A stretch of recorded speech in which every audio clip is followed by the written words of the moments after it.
Fala pessoal, vamos lá para mais uma aulinha do Rádio Clube então. Hoje a gente vai conversar um pouquinho sobre como janelar a tomografia no contexto de uma suspeita de um AVC isquêmico. Isso aqui acredito que seja o tema mais importante em neuroradiologia. Então vamos lá, vamos deixar a janela bagunçada aqui. Então, como que a gente vai janelar? Primeira coisa, essas duas siglas aqui que aparecem aqui embaixo, ó, WL e o WW. O que isso significa? O WW indica a largura da minha janela e o WL indica o centro da minha janela. Então vamos lá. Quais são os valores que geralmente a gente vai deixar o WL e o WW nesse contexto de AVC isquêmico? Eu costumo falar, deixa num valor que fique bom para você olhar o exame. Geralmente a literatura vai falar aí entre 40, 27 ou 40, 30. Qual que é a ideia desses valores por trás? Eu não gosto muito de decorar números. Eu prefiro entender um pouquinho melhor a imagem em si do que ficar decorando esses números. Eu prefiro deixar a imagem de um jeito que fique bom para mim. Geralmente, na prática, eu costumo deixar aí entre 46 e 51. Mas a literatura fala aí entre 40, 20, 40, 30. Aqui, ó, eu estou deixando no nível 46, 40. Qual que é a ideia desses números ou disso que a literatura fala? A ideia é que a gente consiga ver a região subcortical, ou seja, onde primeiramente o AVC acometeria, de uma maneira mais clara. Então, por exemplo, essa estrutura preta aqui que eu estou apontando é a fissura silviana. E logo abaixo da fissura silviana, a gente tem aqui o córtex da ínsula, que ele está aqui, coladinho na fissura silviana. E a gente vê que esse córtex da ínsula está preservado, ou seja, não tem nada borrando ele. A ideia desses números é que a gente consiga ver o córtex de uma maneira mais clara, de uma maneira um pouquinho mais preservada. E onde que eu tenho que olhar, essencialmente, nesse contexto de uma suspeita de um AVC isquêmico? A gente tem que olhar principalmente, claro, eu vou olhar tudo, né? Vou dar uma passada geral no exame, mas eu vou olhar principalmente com muita tranquilidade, com muita calma, para as regiões núcleo-capsulares, que são essas regiões aqui que ficam ao redor dos ventrículos laterais. É toda essa região aqui, ó. Então vamos lá, a gente vai destrinchar um pouquinho essa região aqui, para a gente dar uma olhada e ver se tem alguma alteração. Então, a primeira estrutura importante é essa estrutura pretinha aqui, que nem eu tinha comentado com vocês. Essa estrutura aqui é a fissura silviana. E logo coladinha nela a gente tem isso aqui, ó, que é o chamado córtex da ínsula. E geralmente essa aqui é a topografia mais comum de acometimento do AVC.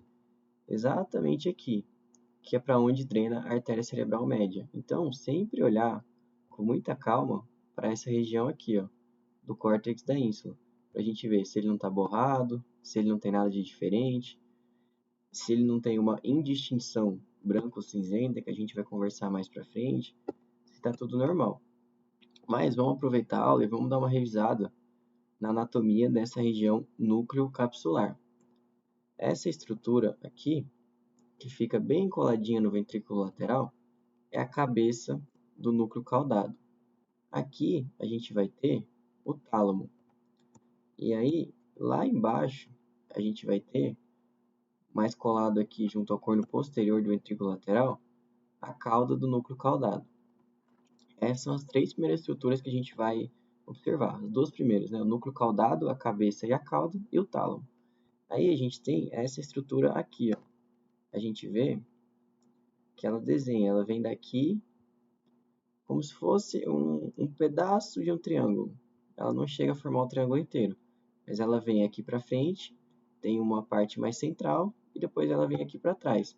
O que é essa estrutura? Essa estrutura é chamada cápsula interna. E quais são os componentes da cápsula interna? A gente tem o corno anterior, que fica mais aqui para frente. Vou deixar uma setinha para vocês. Aqui, ó. O ramo anterior, que é esse aqui, fica mais à frente. a gente tem o joelho, que fica aqui no meio, e a gente tem o ramo posterior, que fica aqui atrás. E aí, coladinho na cápsula interna, a gente tem duas estruturas, que na tomografia a gente não consegue diferenciar elas tão bem.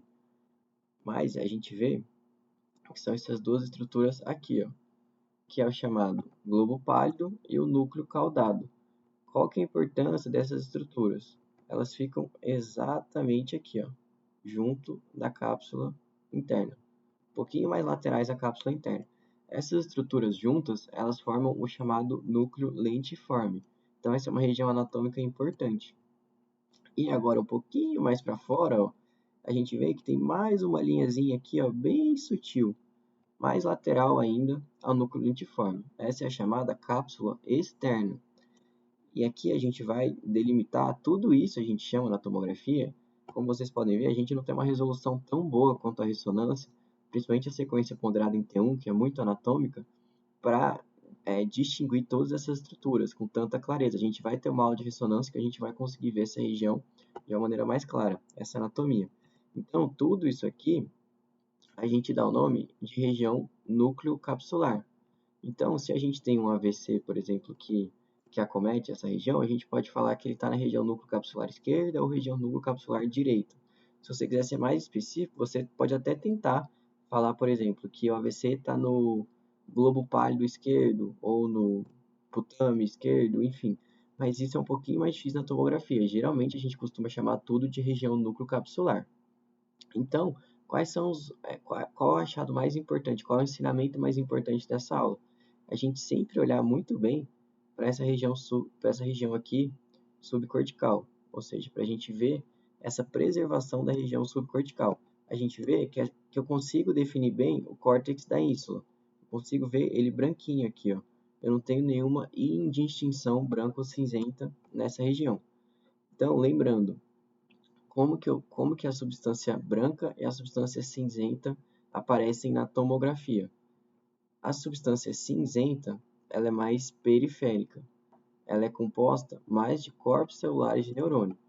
E a substância branca, ela vai ser mais central, porque ela é composta mais de axônio. E como que elas aparecem? A substância branca, na verdade, ela é mais preta na tomografia. Por que que ela é mais preta? Porque como ela é composta de axônio, ela tem mais gordura. E a gordura na tomografia, ela parece um pouquinho mais preta. Então, a substância branca é mais central e a substância cinzenta, ela vai ser um pouquinho mais periférica. Então, a gente sempre tem que lembrar desses conceitos. Eu queria passar para vocês aqui um pouquinho nessa aula de como eu faço para avaliar um AVC isquêmico na tomografia. Sempre tento janelar de uma maneira, procuro não decorar os números, de uma maneira que fique claro para mim essa região aqui, ó, essa região subcortical. Aqui eu estou olhando com calma o córtex da ínsula, mas eu vou olhando todo o exame, procurando alguma indistinção branca ou cinzenta nessa região subcortical. Geralmente a gente não vai conseguir ver a região subcortical branquinha aqui. Eu não vou conseguir definir, por exemplo, se eu tivesse um AVC aqui, nessa região do córtex da ínsula à direita, eu perderia a distinção entre a fissura silviana e a região acometida pelo AVC. Ficaria tudo meio borrado, tudo meio cinza, tudo meio pretão. Eu perderia essa definição entre o que é fissura silviana e o que é córtex da ínsula, que aqui eu estou conseguindo ver de maneira bastante clara. Eu vejo que o córtex da ínsula aqui não está acometido, não tem nada.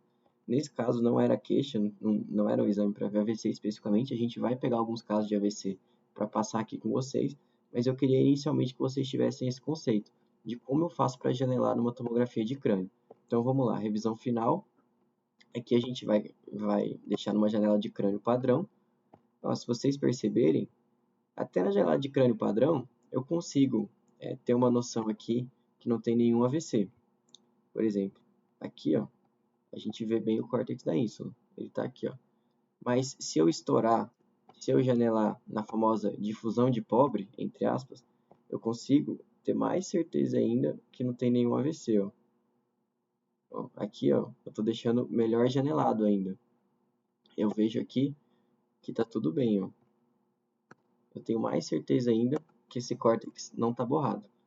Então, essa era a aula de hoje, espero que vocês tenham gostado. Qualquer sugestão a gente sempre está disponível. Esse aqui é um dos temas mais importantes que todo radiologista tem que saber. Não só radiologista, mas também como qualquer médico, na verdade. Como avaliar uma tomografia de crânio num contexto de uma suspeita de um AVC isquêmico.